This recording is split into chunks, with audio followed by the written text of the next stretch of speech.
Hola, ¿qué tal chicos? ¿Cómo estáis? En este nuevo vídeo, ¿vale? Vamos a explicar las características fundamentales de las funciones logarítmicas, ¿vale? Son las últimas que nos quedan, el último vídeo que vamos a hacer de este tipo de funciones. Y vamos a conocer un poco sus características principales. Como siempre, ya sabéis que vamos a trabajar con la función logarítmica elemental, ¿vale? Con la función logarítmica más sencilla. Es decir, cuando nosotros tengamos una función del tipo f de x igual a logaritmo, me da igual en qué tipo de base, puede ser logaritmo neperiano, logaritmo en base 10, logaritmo base 2, me da exactamente igual, ¿vale? La base de una función g de x, pero como siempre, ¿vale? Para entender las características básicas de este tipo de funciones, vamos a suponer que g de x es una función lineal, ¿vale? Del tipo x más b, y más concretamente, si os fijáis en los ejemplos que es representado en la gráfica, estamos trabajando con que g de x sea directamente x. ¿Vale? Si g de x fuera una función más complicada, las características variarían un poco, ¿vale? Pero para que os hagáis una idea de la gráfica de este tipo de funciones, vamos a trabajar como siempre con las funciones elementales, ¿vale? Si os fijáis, tenéis en la gráfica dos funciones logarítmicas, donde se ve que una es ascendente, es creciente en todo su dominio, la otra es decreciente en todo su dominio.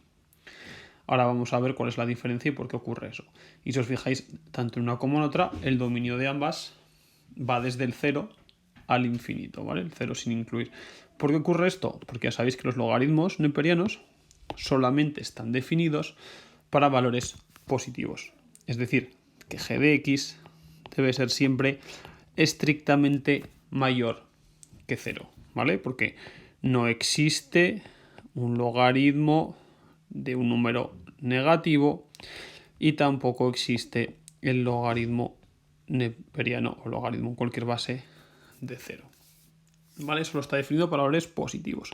Por tanto, de cara al cálculo de nuestro dominio, si g de x tiene que ser mayor o igual que 0, pues en este caso concreto, como g de x es x, pues iría desde el 0 hasta el infinito, ¿vale? Luego cuando pues creamos el dominio lo volveremos a explicar, ¿sí? ¿Cuál es la diferencia principal para que ocurra esto? Pues el valor de la base, ¿vale? Nuestra base b, que la hemos puesto aquí como b es la base de ese logaritmo, ¿vale? Si la b está entre el 0 y el 1, ¿vale? Nuestra función logarítmica va a ser de este estilo, va a ser decreciente. Pero cuando la b es mayor que 1, nuestra función logarítmica va a ser creciente, ¿vale? Tanto en un caso como en otro, si os fijáis, el punto de corte en este ejemplo es el punto 1, 0. ¿Por qué? Porque ya sabéis que por las propiedades de los logaritmos, ¿vale? Que si aplicamos la propiedad fundamental de los logaritmos, que es que el logaritmo en base b de a es igual a x, y la propiedad fundamental nos dice que b elevado a x es a, pues es evidente que cuando nuestra a es 1, ¿vale? Cuando nuestra a es 1, se tiene que cumplir que b elevado a x tiene que ser 1. ¿Y a qué tenemos que elevar cualquier número para que nos dé como resultado 1? Pues eso es, pues evidentemente a 0, ¿vale? Por tanto, ese es el valor que vamos a obtener. Un logaritmo siempre valdrá 0 en cualquier base, ya veis que no depende del valor de b, cuando el argumento de esa función sea 1, ¿vale? Venga, pues una vez que tenemos esto claro, vamos a explicar las características fundamentales de estas funciones. Como podéis ver en la gráfica, si nosotros quisiéramos calcular el dominio de esta función, como ya hemos dicho antes, en este caso sería desde el 0 sin incluir hasta el infinito. ¿Por qué? Porque como nuestra función g de x tiene que ser mayor que 0, porque los logaritmos no están definidos para valores positivos, si resolviéramos esta inecuación, que sería x mayor que 0, pues evidentemente obtendríamos ese valor. Si g de x fuera cualquier otra función, pues tendríamos que resolver esa inecuación para obtener el valor del dominio, ¿sí? En cuanto a la imagen o recorrido de f de x, si os fijáis, aunque os pudiera llegar a parecer que tiene una asíntota horizontal, realmente no la tiene, ¿vale? Simplemente ese crecimiento va disminuyendo, ¿vale? Y cada vez crece con menor rapidez, pero seguiría creciendo indefinidamente, por tanto su imagen sería desde el menos infinito hasta el más infinito, ¿vale?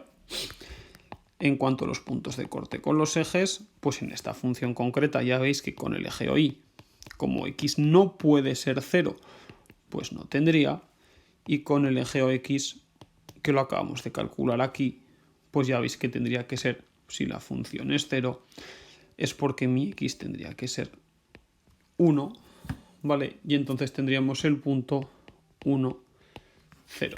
¿Sí? No os confundáis con esta x igual a 0 que he puesto aquí, que evidentemente aquí este valor de x sea el valor de la función. Sería este valor de y que estamos poniendo aquí, ¿eh? Esto simplemente es la propiedad de los logaritmos. Pero no confundáis esta x con esta x de aquí.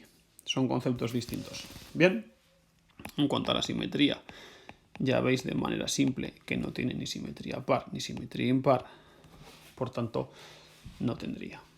Bien, hasta aquí yo creo que se entiende todo bastante bien. Y el signo, pues si os fijáis, sí que hay una parte que tiene un signo negativo, que sería justamente desde el 0 hasta ese punto de corte, hasta el 1, y una parte positiva que ya iría directamente desde el 1 hasta el infinito. ¿Sí? Esto evidentemente lo estoy haciendo para la función que tenéis representada en verde, ¿eh? Evidentemente el signo, si lo estuviéramos haciendo para la función que está representada en azul, pues sería justamente al revés, ¿vale? Sería positivo desde el 0 al 1 y negativo desde el 1 al infinito, ¿vale? Pero lo estoy haciendo para esta función en concreto. Bien, perfecto. Ya veis que en cuanto a extremos relativos, este tipo de funciones no tienen ni máximos ni mínimos. ¿Sí? Y en cuanto a su monotonía, como hemos dicho antes, pues va a ser siempre creciente o decreciente. En este caso concreto, ¿vale? En el que estamos haciendo de que la b, la base, sea mayor que 1, pues vais a ver que siempre es creciente desde el 0 hasta el infinito. Si estuviéramos en este otro caso, ¿vale? En el que la b es un número entre 0 y 1, pues sería completamente decreciente también desde el 0 hasta el infinito, ¿vale? Y por último, asíntotas. Fijaros que una función logarítmica siempre va a tener como asíntota vertical el valor donde inicia su dominio, ¿vale? Por tanto, ese valor de x igual a 0 va a ser siempre una asíntota vertical. En cuanto a la curvatura, ya veis que no existirían puntos de inflexión y la curvatura siempre sería o bien cóncava, en este caso concreto que estamos haciendo de la función verde, o bien convexa en el caso de la función azul. Pero no vamos a entrar en esas características en este curso, ¿vale? Así que ya veis, esta es la gráfica más o menos característica de las funciones logarítmicas. Y repito que siempre en el caso concreto de que g de x sea una función lineal y en este caso que sea x. Si g de x fuera una función más compleja, pues evidentemente cambiarían un poco, pero ya la función sería mucho más complicada y no es el objeto de este tipo de vídeo, en el que yo quiero que asociéis este tipo de gráficas a funciones logarítmicas, ¿vale? Gráficas más complejas evidentemente representarán funciones más complejas y evidentemente no tenéis por qué saberlas asemejar a una función concreta de memoria, ¿vale? Así que nada, chicos, espero que hayáis entendido el vídeo, que os haya gustado y nos vemos en el próximo.